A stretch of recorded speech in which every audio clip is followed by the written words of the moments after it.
Nagpaabot na ng tulong ang DSWD sa pamilya ng motorcycle rider na nasawi habang nakapila sa cash assistance sa Quezon City. Para po bigyan tayo ng update, makakapanayan po natin mismo si Assistant Secretary Irene Dumlao ng DSWD. Magandang umaga po sa inyo, ASEC. Magandang umaga, Miss Angela. Magandang umaga din sa lahat ng sumusubaybay ng inyo pong programa. Yes, ASEC, kumusta na po ang pamilya nitong motorcycle rider? Ano na po yung tulong na naipaabot ng ahensya? Well, Miss Angela, noong pong Sabado ng hapon, nung nalaman po natin yung insidente at nakuha natin yung report mula sa Quezon City Response Team, agad po na nagbigay ng instruction si Secretary Rex Gatchalian sa ating pong Field Office NCR na makipag-coordinate dun sa ospital at gayon din dun sa pamilya at dun sa kanyang employer. And kahapon nga po, nagtungo tayo dun sa ospital kasama si Secretary Rex Gatchalian at nakipag-usap tayo dun sa kapatid at dun din po sa anak nung yumaong driver. At tinulungan po natin sila na maisaayos yung mga gastusin sa ospital, gayon din po sa funeral arrangements. Kumontak na po tayo ng funeral service provider para ma-pick up din po yung cadaver kahapon. And then yung mga family members na nasa probinsya ay tinulungan po natin na makarating dito nga po sa Metro Manila. Gayon din po, nagbigay pa ng karagdagang assistance si DSWD Secretary at sinabi rin po sa kapatid na tutulungan sa patuloy na pag-aaral yung nga pong isang kapatid niya na nag-aaral pa ng kolehiyo sa kanilang probinsya. Yes, ASEC, ano po yung assurance ng family na ito pong ibang mga ipinangako po ng DSWD through Secretary Gatchalian ay matutupad? Kasi there are times po na may mga nagsasabi na may mga pangako pero hindi daw po natutupad. Well, of course, itong funeral arrangements, DSWD na po ang nag-ayos nito. Tayo na po kumausap nung service provider. And then yun nga po yung transportation assistance, nagawa natin yan kahapon na i-report sa akin ng aming pong regional director na nakarating na nga po sa Pasig yung pong pamilya. And gayon din po itong educational assistance, sabi ni Secretary Rex Gatchalian, siya na po mismo ang ano dito, ang bahala. Kaya he has given his word already, Angela, and knowing the secretary, he fulfills naman everything that he says. Okay po. Meron na po ba tayong update kung ano po ba talaga yung cause of death? Kahapon, Miss Angela, nung dati sa ospital, hinihintay pa na mai-release kasi yung death certificate. So as of yesterday, hindi pa natin alam kung ano yung cause of death. But of course, sa DSWD, ang focus natin matulungan nga po itong pamilya. Okay. Marami po kasi mga riders at driver na dumadaing po sa init at haba ng mga pila habang kumukuha po sila nitong ayuda na bigay ng DSWD. And if I can remember it correctly, few weeks ago, may mga nahimatay din po no? So ano po ba yung nakikita nating solusyon dito para hindi na po ulit mangyari ito? Well, Angela, nice nating linawin na siyempre hindi natin po inaasahan at hindi Right. natin gusto itong nangyari. Gusto rin po naming ipaliwanag na alam namin na we should have done better and we could have done better and we will do better. Kaya nga meron tayong mga pamamaraan din na isinasaayos para sa pag-adapt din ng digital systems para sa mga susunod na pamamahagi ng cash relief assistance. Gusto rin lang namin ipaliwanag kung bakit manual payout ang isinagawa natin. Kasi Angela, ang piniprevent naman natin dito is yung magkaroon tayo ng mga ghost beneficiaries.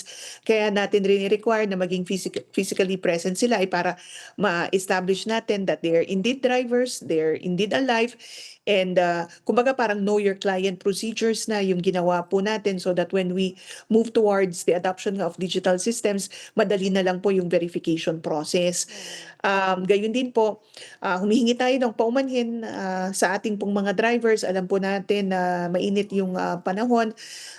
Tayo ay nakikipag-ugnayan din sa ating pong mga partners para kung ano mang pong karagdagang assistance may provide natin ay may extend po natin sa kanila. Saan po ba nagba-bottleneck itong pamimigay ng ayuda natin? Kasi marami po tayong mga nakikitang reklamo, meron po silang sinasabi communication gap, hindi nila alam kung saan ba sila pupunta.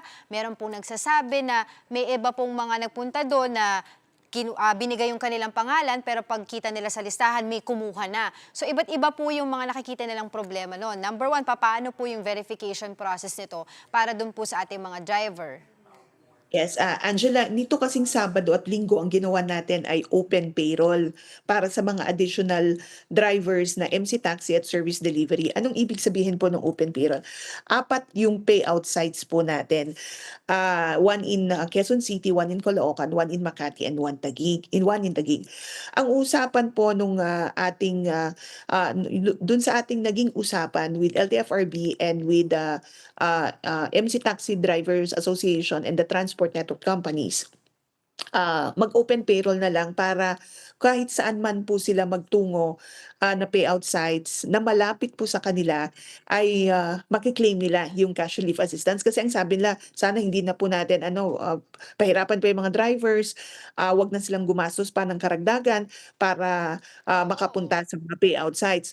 So we did an open payroll. So kapag ikaw ay pumunta na sa MC payout site sa Quezon City, hindi ka na makakapag-claim pa doon sa Makati kasi mako-cross out na yung pangalan mo. But in all payout sites, nandun yung pangalan mo sa payroll.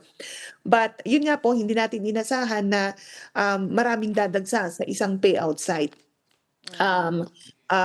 Yun po yung isa sa mga nakita natin na talagang nag-ano sila mas dumami yung nagtungo doon sa halimbawa sa Quezon City Circle. So sabi ko nga alam natin na we could have done better. Sana kung nagkaroon pa ng mas maraming na payout technical review. Yes, and additional payout sites and maybe extended payout schedules ay siguro nga may mga na-address tayo na mga na-arrest na mga issues. But sabi nga namin, Angela, we recognize and we believe that may magagawa pa tayong mas maayos na pamamaraan. So moving forward, ASEC, kayo po ay talagang magdi-digitize na. Kailan po Yes. go ahead po. Oo, meron na po tayong isinasaayos na mga proseso para sa pag-adapt ng digital systems o yung paggamit ng electronic wallets.